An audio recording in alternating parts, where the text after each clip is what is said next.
warahmatullahi wabarakatuh. Aku Aisyah Hasna Arifah. Kuring bade ngajelaskeun secara singkat ngeunaan Ibu Ayu Lasminingrat.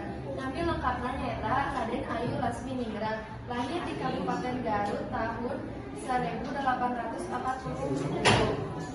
Anjeunna neraskeun pendidikan SD sampai kuliah di Sekolah Belanda nu aya di Yogyakarta.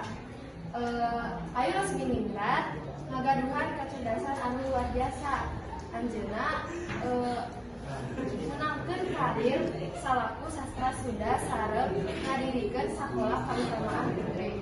Kontribusi Ayu Lasminingrat kanggo masyarakat nyaeta ngajadikeun bangsa istri tiasa nulis, baca, masak, ngajahit, nyulam, jeung sajabana.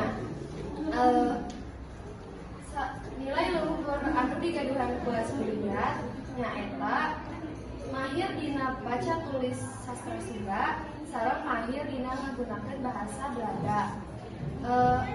Salah sahiji karya Lasminingrat nyaeta buku Carita Erman jeung Warnasari jilid 1 jilid 2. Janten eta sababaraha informasi ngeunaan Ibu Ayu Lasminingrat. Wassalamualaikum warahmatullahi wabarakatuh.